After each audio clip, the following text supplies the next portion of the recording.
देश में कोरोना कहर के चलते जारी लॉकडाउन के कारण देश की अर्थव्यवस्था बिगड़ गई है। देश की अर्थव्यवस्था को पटरी पर लाने के लिए मोदी सरकार ने 20 लाख करोड़ के आर्थिक पैकेज की घोषणा करी है। वहीं केंद्रीय वित्त मंत्री निर्मला सीतारमण ने 20 लाख करोड़ रुपए के आत्मनिर्भर भारत अभियान के तहत राहत पैकेज की घोषणाओं को विस्तार से बताया है। तो वहीं इस राहत पैकेज को नागौर सांसद हनुमान बेनीवाल ने जमकर सराहा है। साथ ही बेनीवाल ने प्रवासी मजदूरों को लेकर देश के गृह मंत्री अमित शाह को लिखा है पत्र। वहीं प्रदेश में बढ़ते टिड्डियों के प्रकोप को लेकर बेनीवाल ने केंद्रीय कृषि मंत्री नरेंद्र सिंह तोमर से की है वार्ता। क्या है पूरा मामला, जानने के लिए देखें पॉलिटॉक्स की इस खास रिपोर्ट को। ये है टॉक्स न्यूज नेटवर्क और आप देख रहे हैं पॉलिटॉक्स, राजनीति का कच्चा चिट्ठा।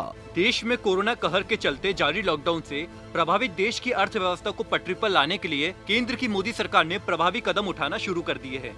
देश की अर्थव्यवस्था को पटरी पर लाने के लिए प्रधानमंत्री नरेंद्र मोदी ने 20 लाख करोड़ रुपए के आर्थिक पैकेज की घोषणा की है। केंद्रीय वित्त मंत्री निर्मला सीतारमण ने 20 लाख करोड़ रुपए के आत्मनिर्भर भारत अभियान के तहत गुरुवार को लगातार दूसरे दिन राहत पैकेज की घोषणाओं को विस्तार से बताया।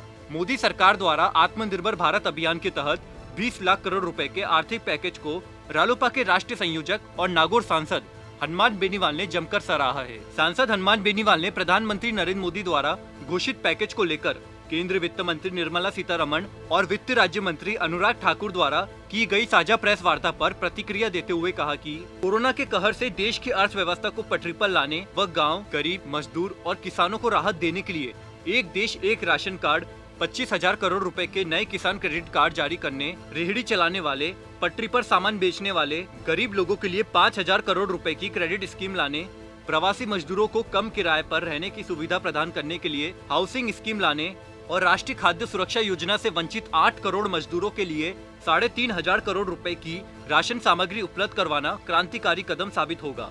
सांसद बेनीवाल ने प्रदेश में बढ़ते टिड्डियों के प्रकोप को लेकर केंद्रीय कृषि मंत्री नरेंद्र सिंह तोमर से वार्ता की। वहीं पैदल पलायन कर रहे प्रवासी मजदूरों को सरकारी वाहनों से गंतव्य पहुंचाने के लिए केंद्रीय गृह मंत्री अमित शाह और राज्य सरकार के मुख्य सचिव DB गुप्ता को पत्र लिखा।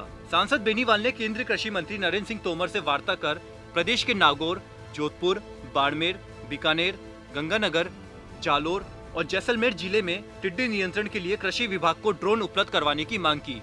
सांसद बेनीवाल ने कहा कि बड़े पेड़ों से ऊपरी सतह पर टिड्डी नियंत्रण के लिए ड्रोन अत्यंत आवश्यक है। सांसद बेनीवाल ने केंद्रीय गृह मंत्री अमित शाह को पत्र लिखकर पैदल पलायन कर रहे प्रवासी मजदूरों की सड़क दुर्घटनाओं में हुई मौत का हवाला देकर पैदल पलायन कर रहे प्रवासी मजदूरों को सरकारी साधनों से उनके गंतव्य तक पहुंचाने के लिए राज्य सरकार को निर्देश जारी करने की मांग की। सांसद बेनीवाल ने इस संबंध में केंद्रीय गृह सचिव, राजस्थान के मुख्य सचिव व राजस्थान के गृह विभाग के अतिरिक्त मुख्य सचिव को भी पत्र लिखा। सांसद बेनीवाल ने इसके साथ ही नागौर जिला कलेक्टर को भी पैदल पलायन कर रहे प्रवासी मजदूरों को सरकारी साधनों से उनके गंतव्य तक पहुंचाने के लिए पत्र लिखा। इसके साथ ही सांसद बेनीवाल ने राज्य के स्वास्थ्य मंत्री रघु शर्मा को पत्र लिखकर नागौर जिला मुख्यालय पर कोरोना की जांच हेतु मशीन उपलब्ध करवाने की मांग की। इसके साथ ही जिले के मुख्य चिकित्सा एवं स्वास्थ्य अधिकारी को जिले के ग्रामीण इलाकों में बढ़ रहे कोरोना संक्रमण की तरफ ध्यान आकर्षित करते हुए सैंपलिंग अभियान में तेजी लाने के निर्देश दिए और स्वास्थ्य विभाग को इस आपदा में हर संभव मदद का भी भरोसा दिलाया। पॉलिटॉक्स ब्यूरो, जयपुर। ये है टॉक्स न्यूज नेटवर्क और आप देख रहे हैं पॉलिटॉक्स, राजनीति का कच्चा चिट्ठा।